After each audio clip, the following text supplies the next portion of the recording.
Hi, welcome to Bacuh Industries, where we combine nature's lethal efficiency with calculated human design. It has been a considerable amount of time since our last formal transmission, a delay that has been neither incidental nor without purpose. We have been working, researching, and developing efforts directed towards what is, without exaggeration, our most ambitious project to date. A project linked to the so-called Great Hybrid War, and while certain data remains classified and cannot yet be disclosed in full, we are now in a position where we can reveal what we have been working on.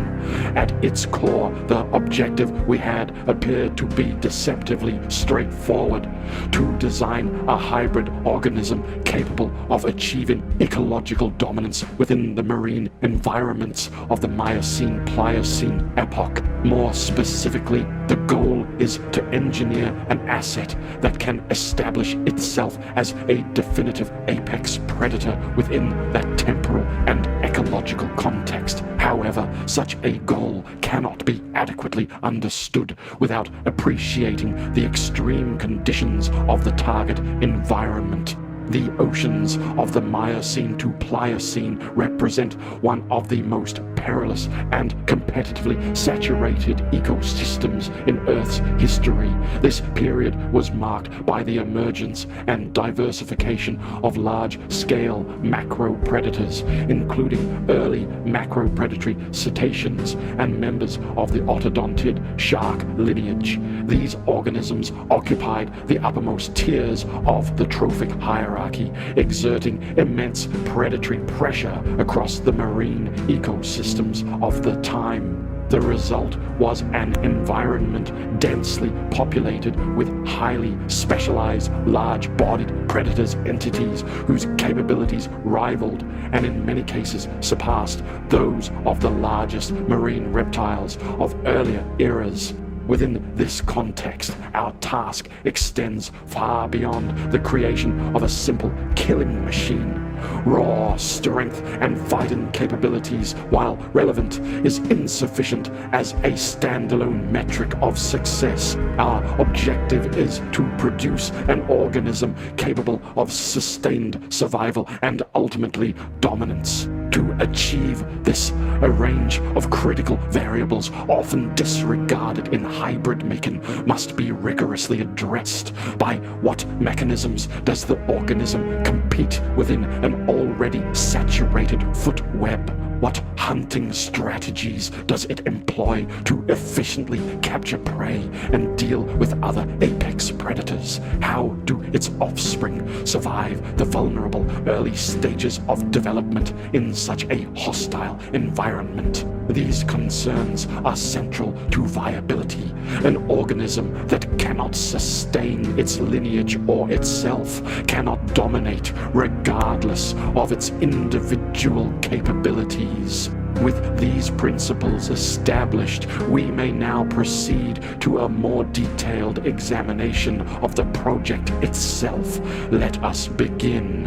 At this point, you, my viewer, will have noticed a consistent pattern in our methodology. We at Bacuh Industries rarely adhere to conventional designs. In fact, we actively reject them. And in this instance, that principle is not simply a matter of preference, but necessity. Actually, at first glance, the most intuitive strategy would be to model our asset after dominant marine clades of the Miocene to Pliocene seas, namely cetaceans or elasmobranchs, since both groups represent the pinnacle of aquatic predatory evolution, having undergone millions of years of refinement by this point, honed to near perfection within their respective niches. To attempt direct competition through imitation or marginal enhancement would therefore be strategically unsound. Such an approach would place our design in direct conflict with biological systems that are, in many respects, functionally solved by evolution. The probability of surpassing these natural benchmarks through incremental modification alone is, by any rigorous standard, exceedingly low, and thus we have elected to introduce a novel species, an entity that operates outside the established constraints of the current predator archetypes. Faced with an environment defined by extreme predator saturation, our response is not escalation along the same axis, but the introduction of an entirely new variable, something not yet accounted for within that system, something new. Starting with the introduction of the genetic contributors that make up our asset, we have our base, Helicoprion besonoi, also known as the buzzsaw shark, though it is not really a shark, being in a completely different class altogether, the holocephaly, making it more closely related to ratfishes than any true shark. With that out of the way, Helicoprion was a cosmopolitan apex predator of the Permian Panthalassian Ocean, providing us with an exceptionally large, streamlined base that will work exceedingly well with our contributors. Continuing with our second contributor, we have Edaphodon Kawaii, by all standards an exceedingly large extinct member of the Himieriforms, or more commonly known as ratfishes, and a close relative to our base, taxonomically speaking, that is, providing us with a venomous dorsal spine capable of folding when not in use, reducing drag and preserving mobility while retaining a formidable defense when required. Edaphodon, most likely similar to other ratfishes, used its large pectoral fins to fly through the air, a swimming locomotion which provides a notably high level of maneuverability and will implement with its large, powerful pectoral fins, which will come in useful later on. Equally relevant to its selection were the more robust skull, jaw, and dentition of the Edaphodon, which we will implement. Rather than teeth, Edaphodon exhibited robust, continuously growing tooth plates with a sloped surface for crushing and sharpened margins for shearing, which is rather unique among chimeras. This combination of crushing and cutting functionality affords an unusually broad dietary range, enabling our asset to tackle a wide range of prey items, contrary to the hyper-specialized buzzsaw of our base, which would be of very little use against the threats we'll analyze later. Moving on with our next contributor, Atlantocopristis equatorialis, a prehistoric saw skate with a very obvious contribution to our genome, providing us with an elongated rostrum coupled with the development of robust saw-like rostral dentition, the rostral teeth exhibiting adaptations consistent with rasping and tearing rather than simple impalement when compared to other similar species such as Onchopristis or modern sawfishes, making it a better fit for our intents and purposes.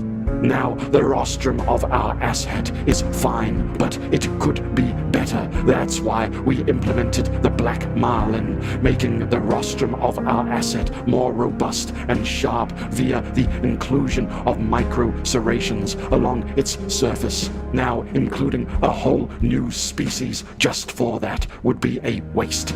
Lucky thing the black marlin has many tantalizing traits we'll implement, starting off with its regional endothermy, possessing a specialized thermogenic tissue known as the heater organ, situated near the brain and eyes, allowing their eyes and brain to function normally in cold, deeper waters, while also facilitating better visual perception of prey.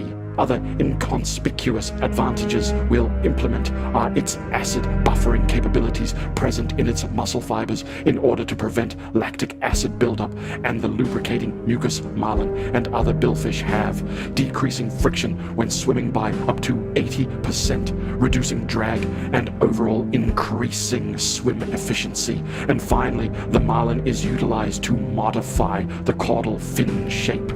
A broad tail would add drag and interfere with the pectoral finned motion our asset showcases, while the more lunate tail of the billfish gives efficient thrust when needed without becoming the main source of wobble, also keeping the body stable while the asset thrashes its rostrum side to side.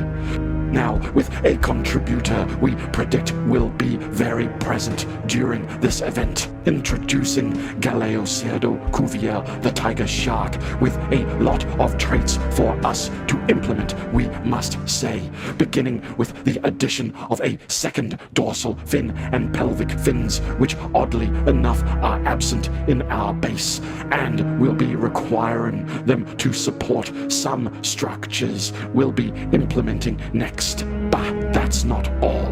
There are 3 more traits we'll be taking. First, the nictitating membrane to protect the eyes of our assets when it thrashes around. Secondly, tiger sharks are known for being quite the indiscriminate gourmets, including things in their menus which have very little business being there. This has given them a reputation of being resistant to venoms and toxins, which is kind of a far stretch, but what they do have is a very robust digestive and immune system, which will be a nice addition given the wide range of, well, pretty much everything our asset will consume.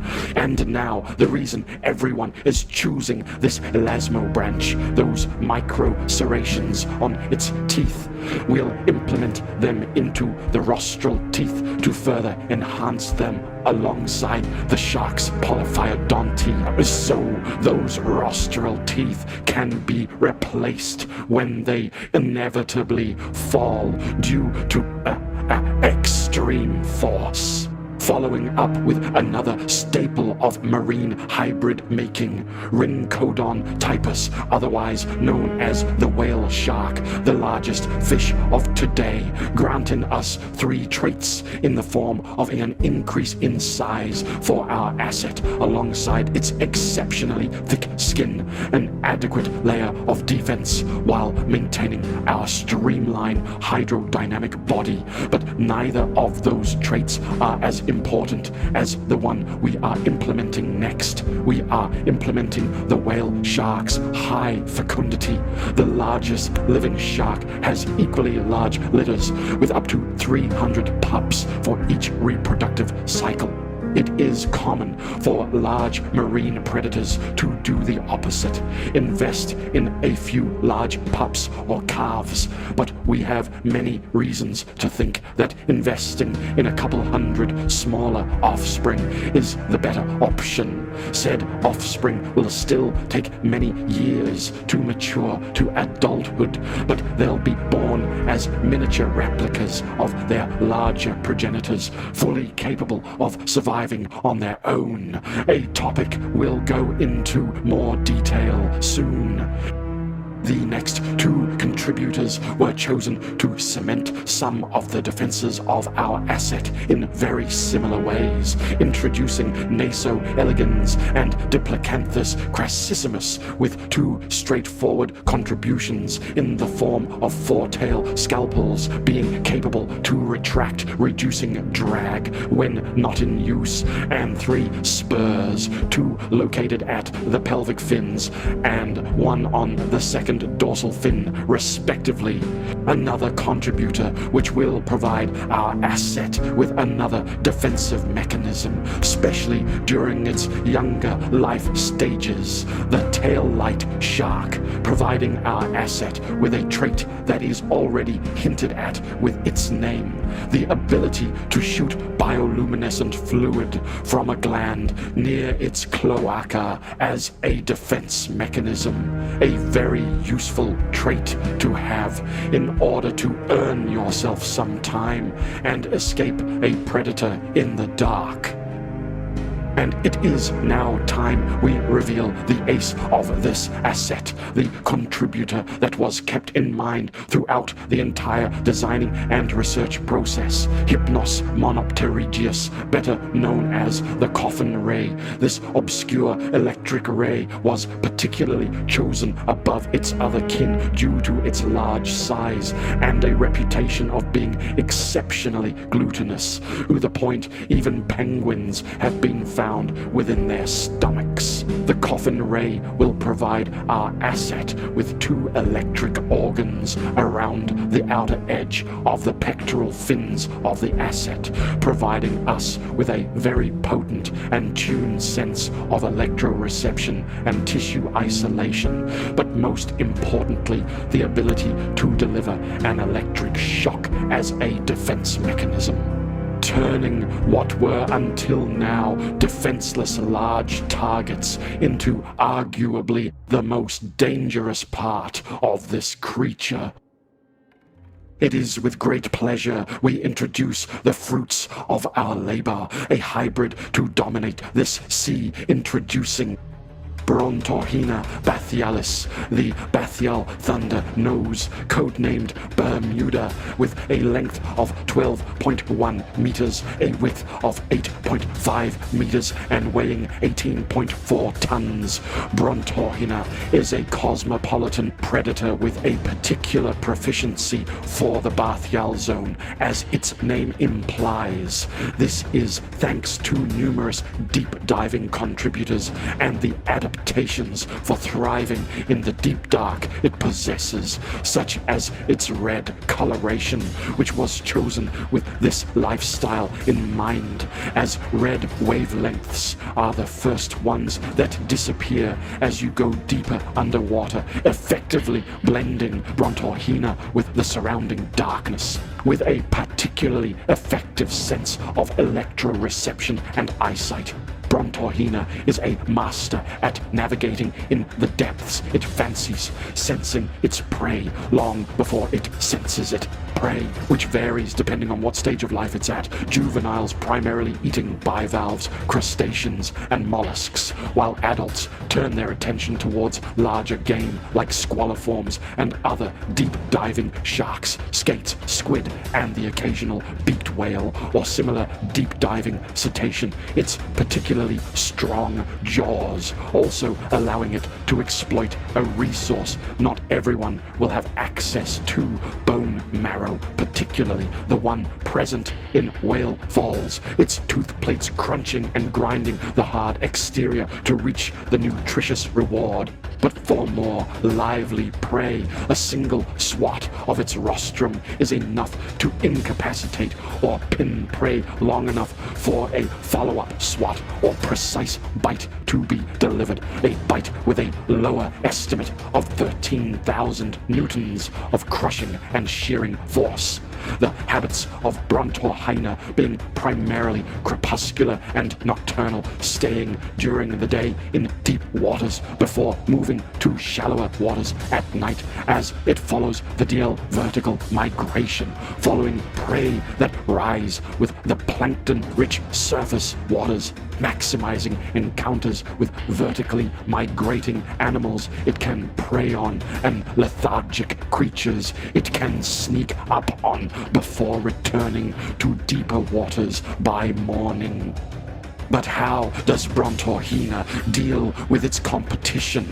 Against predators and competitors, Brontorhina, throughout all its life stages, mostly relies on the environmental barrier that is the bathyal zone, as not many choose to reach those depths, and deterrence being a costly target, too armored to dispatch quickly and too dangerous to grab, thanks to venomous spines, a serrated rostrum, thick skin, and scalpels, forcing competition into avoidance and predators to seek easier prey, with the ability to deploy a bioluminescent smoke screen to make an escape when required, or if that fails and it gets grappled somehow, the electric discharge being its best defense, working really well against sharks due to their sensitive ampullae of Lorenzini, often without fail driving them away, forcing them to let go and setting them up for retaliation. But the electric shock is potentially more dangerous for anything that breathes air. A shock from Brontorhina, while not fatal most of the time, can cause the blowhole or nostril of a victim to open involuntarily, and considering how these encounters would happen at large depths, the pressure would force water into the lungs of the victim with tremendous force, causing further internal damage. With few things off the menu, high fecundity and little to no threats, Brontorhina is the definition of an apex predator which dominates its biome.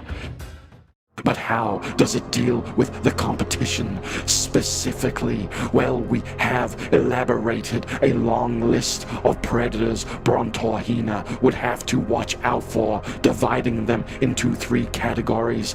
The small tier predators that would be primarily a danger for young specimens. The medium tier predators Brontorhina will content with on more even ground. And the apex tier predators that would put the life of any asset in severe risk. In this tier, any hope of defeating the creatures of this tier is a far stretch, and survival is the priority.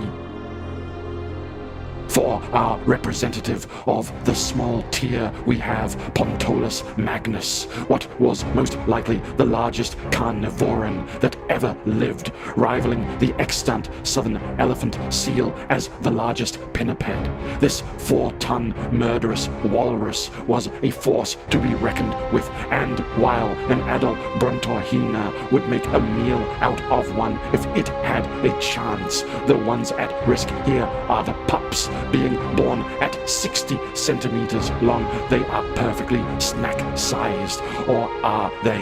Pups of Brontorhina most likely would stay in nurseries located deep in the ocean, benthic environments where their preferred meals are present in the form of mollusks and echinoderms that on its own poses a barrier Pontolus might not breach, but walruses, and specially elephant seals, have been recorded at substantial depths, so perhaps this is not enough. Still, we believe pups of Brontorhina would have great odds at avoiding such predators. Between its spurs and scalpels, bioluminescent smokescreen, and the last resort, the electric discharge, while some pups will meet early demises, given how there will be a dozen more, and how most will be able to leverage these advantages to escape danger. The species as a whole will have better chances at reaching adulthood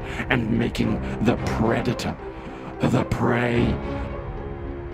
Entering now the medium tier, there were many contenders. The bulk of the predators of this sea are in this tier, but among these there was one which caught our eye. Despite our best efforts, we had found a predator of this era which overlapped with our asset, introducing Paratodus, what was most likely the last of the otodontid sharks, an open water deep ocean predator nicknamed the false-toothed mako shark. This 9+ meter long predator, similar to our asset, had a long reach depth-wise, most likely, which puts it at odds with Brontorhina. But how would a confrontation between these two go on? Paratodus takes the advantage in speed, but that's about it. with both of them being roughly equal in terms of offenses, and Brontorhina taking the edge in size, mass defenses, and surprisingly agility thanks to its disproportionately powerful pectoral fins, allowing it to enact sharp turns and generate lift much more easily than its foe. With all said, our prediction is that Paratodus more often than not would utilize its speed advantage to swim away the moment it sees a Brontorhina, but under the cover of darkness it might not get so lucky. And now we reach the apex tier, with only 2 predators worthy of taking this tier. You know their names, but we'll introduce them regardless. Otodus Megalodon and Leviathan Melvillei, 2 of the largest predators that have ever swam the oceans of our planet. Predators that would chomp a Mosasaurus in half if they had the chance. There's no shame in admitting that our asset would be left with few chances in a face-to-face confrontation, or would they? Why don't we test it firsthand? Luckily for us, and I mean that with the utmost sarcasm, these facilities are located in the Bay of Bengal, where the largest influx of aquatic hybrids of the planet is located, which is kind of annoying. You would not believe how often something starts biting the optic cables around her just because. Anyhow, among these intruders, there's one which stands out for being notorious, and some would say a perfect analog for one of the members of the apex tier. Introducing Dracocetus poseidonensis, Poseidon's dragon whale, that one Paracerathrum's Leviathan of a hybrid in more ways than one, with a length of 18 meters and a weight of 48 tons, but most importantly having Leviathan Melvillei as its base. It is armored, poisonous, large, and all while wielding a devastating bite. In other words, it is a force to be reckoned with, an apex predator. With that out of the way, let us analyze this match-up more thoroughly before we reach a conclusion, starting off with mass. This is no contest here. While Brontorhina is very robustly built and would be in the podium for the largest fish that ever lived, Dracocetus more than duplicates its weight, which means in a direct confrontation, there's clearly one who will ragdoll the other if the option shows itself. Dracocetus takes this first point. Continuing with agility and speed, surprisingly, Dracocetus, for an animal of its size, can be surprisingly fast in a pinch, simply due to its humongous weight and thus inertia doing a lot of the heavy lifting. But that's not all. Those humpback fins, there's a reason why humpback whales possess it. During their feeding habits, humpback whales swim in tight circles in order to trap and capture schools of fish.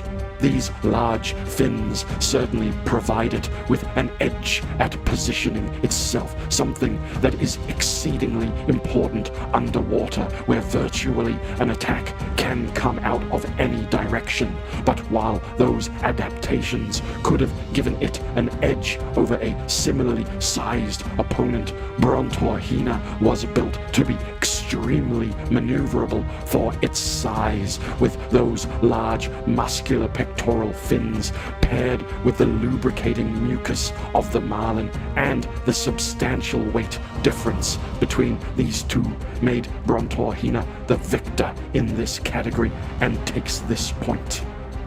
In our next category, we'll analyze the defensive capabilities of each asset, Brontorhina being equipped with a total of 4 venomous spurs, 4 sharp scalpel-like scales on the tail, an exceedingly thick skin, and most importantly, the ability to release an electric shock from its pectoral fins.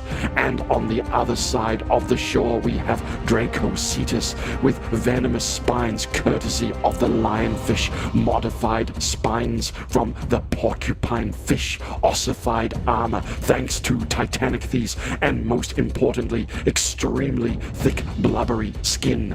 And after deliberate thought, we at Bacuh Industries have decided that this category ends in a draw. Both assets are exceptionally well defended all around to a comparable level, but those defenses will be put to the test in the next category.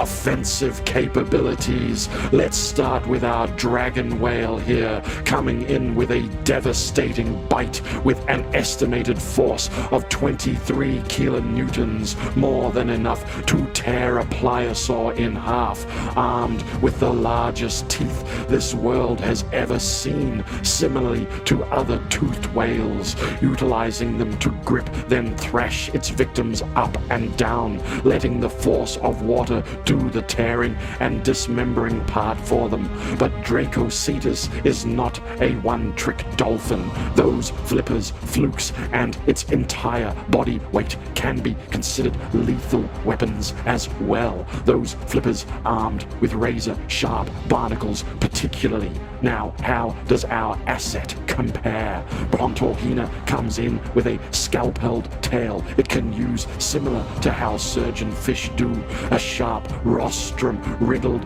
with serrated rostral teeth, perfect for piercing and lacerating flesh, and an extremely durable beak, perfect for shearing and cracking through armor. This one was close, but we are measuring those offenses according to how well they are at overcoming the defenses of their opponent, and Brontorhina takes the slightest edge here, their versatile tools allowing it to process the thick skin and the more armored parts, paired with an innate resistance to lionfish venom from tiger sharks. It is not perfect, but it fares slightly better when compared to Dracocetus with a more generalized kit, but the defenses of its opponent would force Dracocetus to be more cautious and retrained, especially with their strongest asset, its jaws. And for our final category, we have intelligence, and it doesn't take much of that to know who takes the edge here. Yes, Dracocetus takes this point. Its cetacean brain provides it with much better cognition than Brontorhina's comparatively simple and instinct-driven brain. But that was done in purpose. You see, in order to make the coffin ray work, we had to make some sacrifices, and the opportunity to incorporate a particularly intelligent contributor was one of those sacrifices, as we deemed that frankly our asset didn't need it. The dark depths of the ocean are not particularly stimulating, and Brontorhina is not a social creature. A hyper-developed brain would have been a high metabolic cost, unnecessary risks, and all for very little benefits. That, however, gives this point to Dracocetus, whose intelligence will allow it to identify the threats and danger zones of its opponent. Now, with all this out of the way, we can finally answer the question: can Brontorhina fend off Dracocetus? It may be presumptuous for us to say this, but our answer is yes. More often than not, an encounter between these two would most likely be an attempt at predation coming from Dracocetus at substantial depths. If Brontorhina, for some circumstance, chose not to swim away with its superior speed, it would still be an exceedingly difficult animal to pin down by that same reason and the defenses it possesses, pestering the dragon whale repeatedly until it chooses retreat while staying out of range for retaliation. While Dracocetus would struggle to land a hit against its more mobile adversary, and should it manage to do so, it would most likely seek to target one of its pectoral fins, which look deceptively unarmored, and we all know what comes after that. An electric jolt would travel right through the soft mouth tissue, causing intense pain to the cetacean, forcing it to let go. In the worst case scenario, its airways open and water comes flooding in, causing even more damage and forcing the draconic whale to an abrupt resurface or risk suffocation. Having learnt that Brontohina is a meal rarely worth it. And that concludes our showcase of our latest asset, Bermuda. Do you agree with our judging? Did we show unreasonable favoritism to our creation? Don't shy away from dropping a comment. Now, we don't usually do this, but this video in particular took a substantial amount of time. We redid this concept a total of 3 times, each one an improvement of the previous one, until we landed with what we thought was the best combination. So if you enjoyed this video, a like or a subscription goes a long way. Anyhow, that's all for today. We'll see you around.